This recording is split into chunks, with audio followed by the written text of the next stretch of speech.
We all love taking photos and videos of our travel. But most of the time, after posting some of them on social media, we forget about the rest. And those memories just stay in memory cards forever. This time of lockdown and quarantine, I'm sure most of us have revisited our files and those well-kept memories that makes us grateful and makes us realize how important life is and those simple things we seldom put much value in.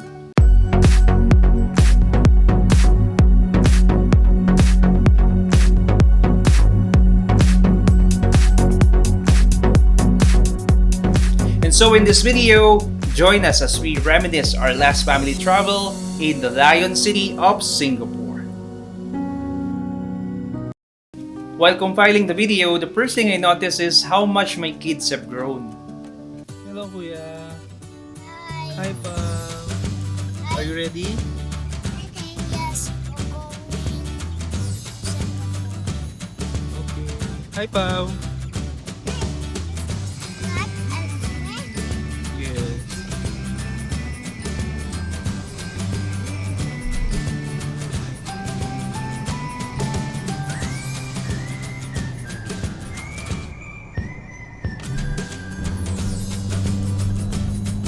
Our last travel was about a year ago. It was during the long weekend of Eid al-Fitr. So we decided to leave the house early to avoid the traffic and the rush. Hello, guys. Hi. We're going to airport.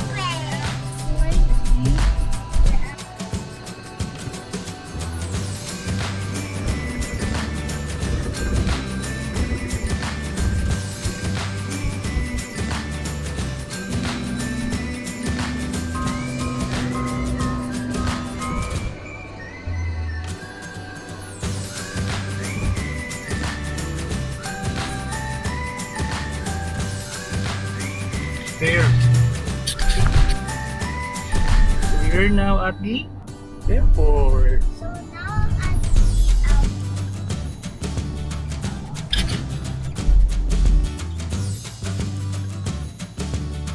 Our flight was on Emirates Flight EK404, departing Dubai around 9:15 in the evening.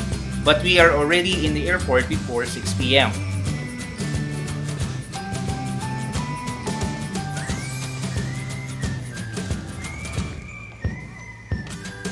There is a dedicated check-in counter for families traveling on Emirates Airlines. Checking in.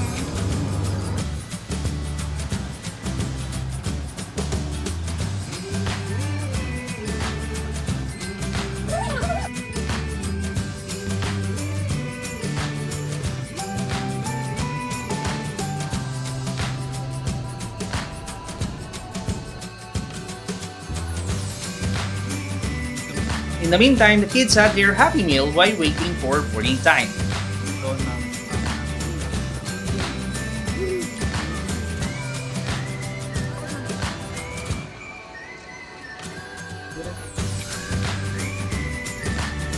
Hi guys. So hi guys. So hi guys. I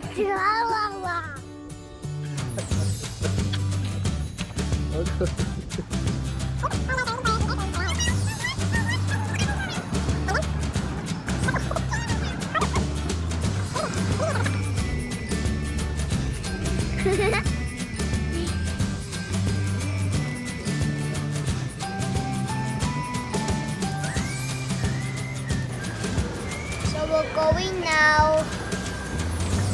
Going into the airplane. Also, in Emirates, families traveling with kids boards the airplane first. And we are blessed to have the exit row giving us more leg space. hi, Pam. Hi.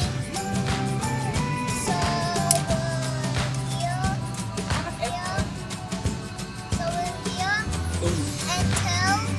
until the seatbelt signs are on the passenger seatbelt.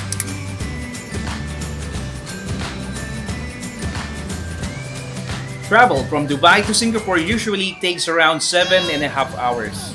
We and the kids enjoyed some movies and games on ice.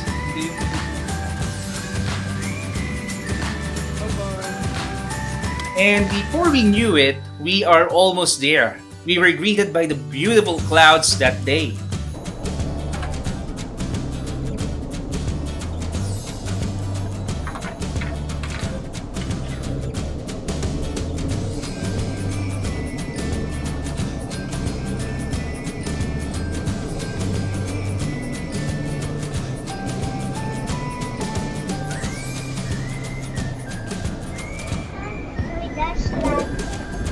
Where are we going now?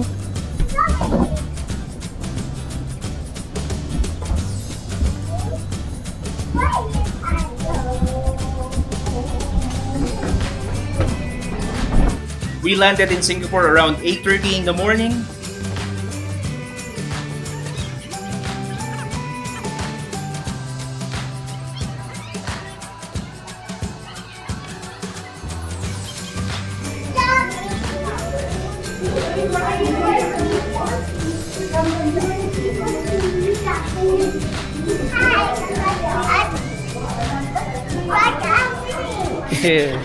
Hi, Pao.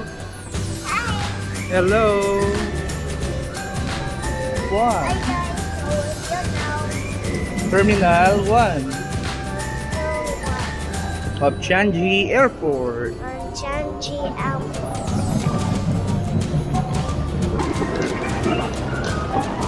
We are so excited to go out, but it was quite a walk to reach the immigration and to Hello. collect our bags.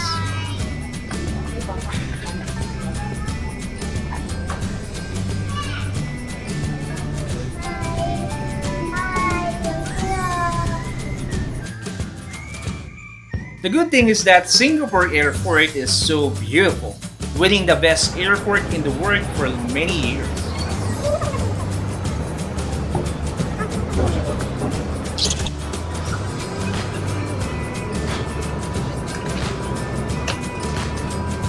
Finally, we are on our way out. Waiting for us outside is my mom and my sister, who is now living in Singapore for almost 3 years now.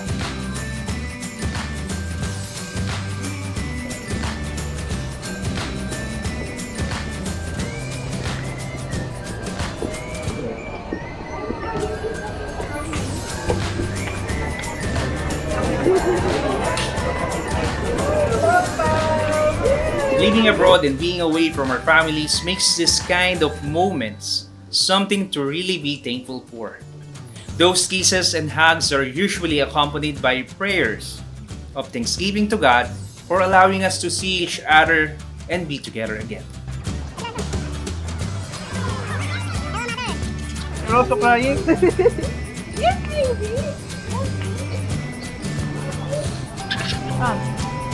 So we're here. Show me. So we're here. In Singapore. Singapore. Goodbye. With my beautiful Mimi. Yay!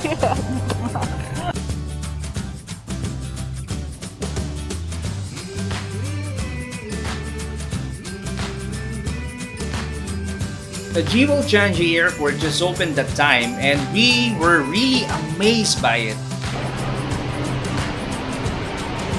It has this indoor waterfall called the Rain Vortex, which is the largest and tallest indoor waterfall in the world.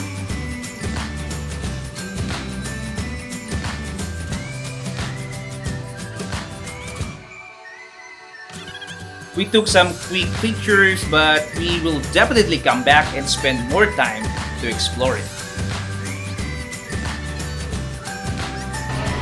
We are at the Jewel in Singapore. Wow! Pow! Wow! Say pow! Wow! The first thing you'll notice about Singapore is how green and super clean the city is.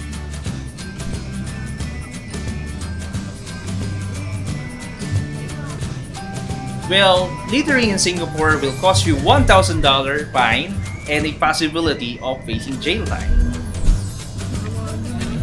Hello. Hi, Pau Pau.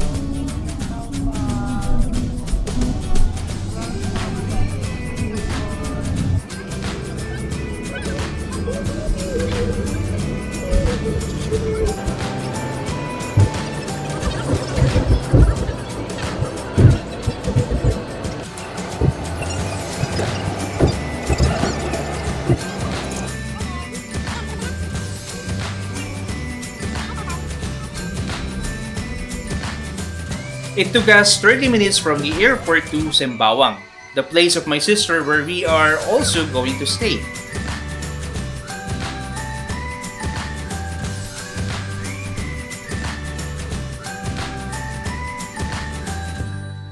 We just had some lunch and rested for a while, and by 5 p.m. we went out again to have our dinner a la Crazy Rich Asian. And joining us this time is Ate Bru.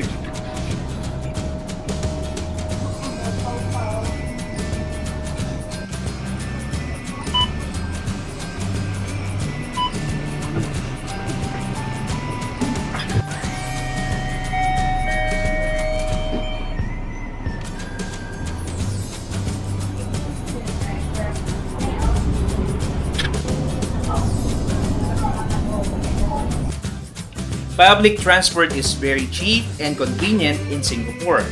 There are buses and trains that connects to every corner of the city.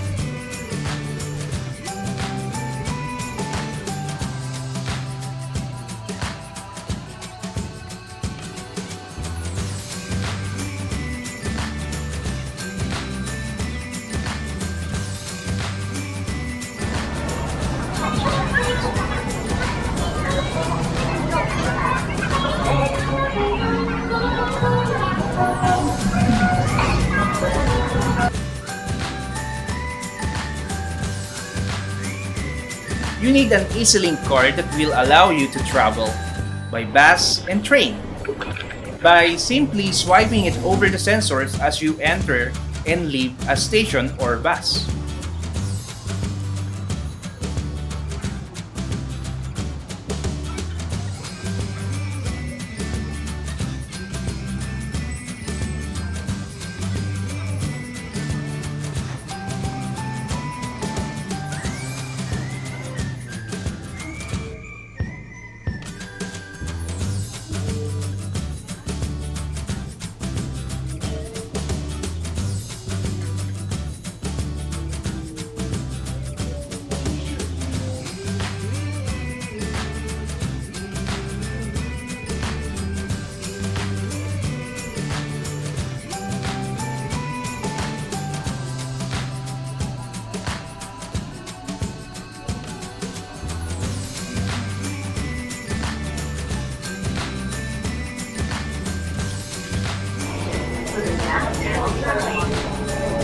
U-turn.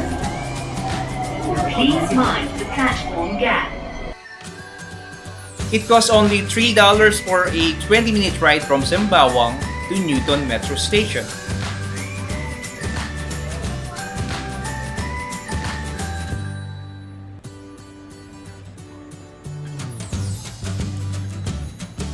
You need to spend additional 10 minutes of walking to reach the famous Newton Hawker Center.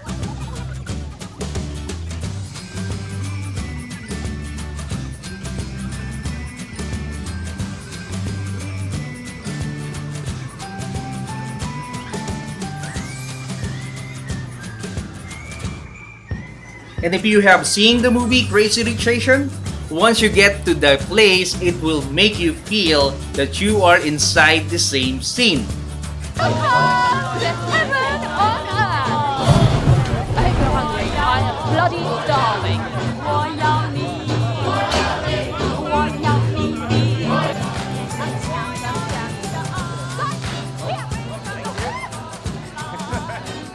Oh, and yes, you need to buy or bring your own tissue and wipes to get your hands clean.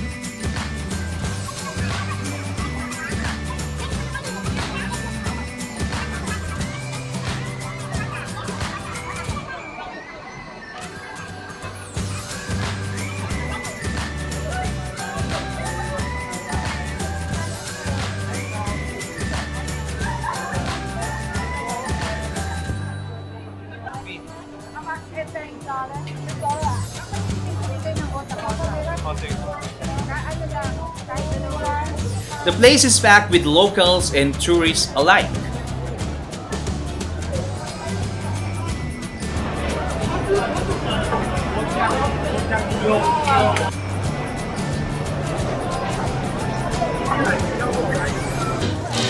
Each of these hawker stores sells pretty much one dish, and they've been perfecting it for generations.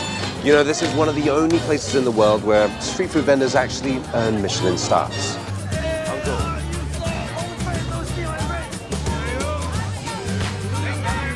So we ordered different dishes a la Nigyang from different hawkers to try their specialty. Hi, mother. Hello. We're here in Newton Center.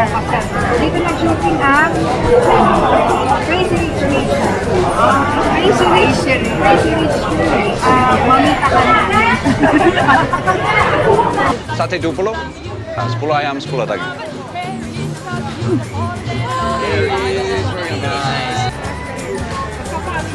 Time to eat! Bon appetit! Yung that's your mental. Kaya lang kakainin siya kasabay ng ano. Kasi hindi ko yung gano'n. Wow! Masarap siya. Hindi, siya manapay ko. Nanapay lang yan.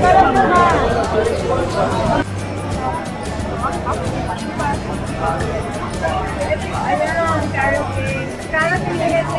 Ibang carrot cake. Pero ano siya, ibang carrot cake.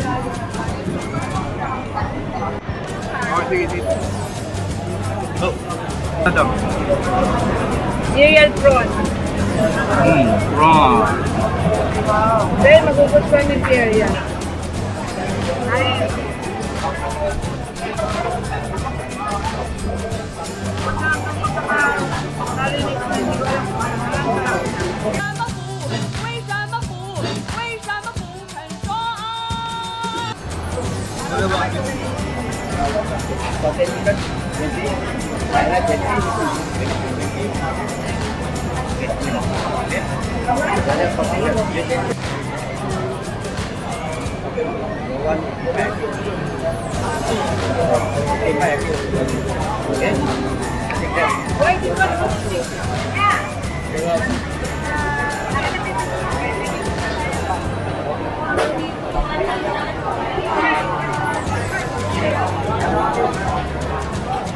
If you were wondering, where are the kids?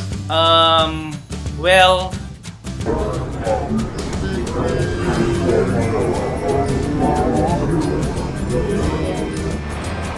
Hi, mother.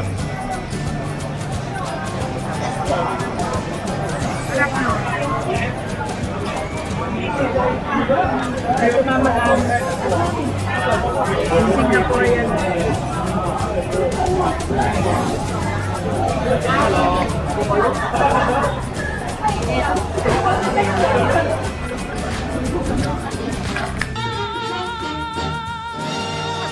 Yes? I told you. Best satay on the island, for sure. Alright, begin guys.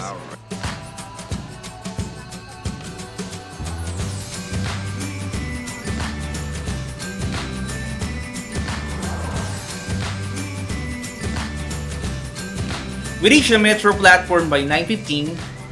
We are so full and energized at the same time and ready for another adventure and learning for the next day. Being confined at home for a long time helps us to value the normal things we always take for granted. From riding a taxi, a bus, a metro train, or an airplane, or just simply be able to go outside. We yearn to be with our families, have those never-ending conversations, try and eat new flavors, be able to hug and kiss them, or just simply be by their side. When the Lord wills for this pandemic to be over, let us never forget to value those normal and simple things and cherish them as wonderful treasures of moments He allowed us to have.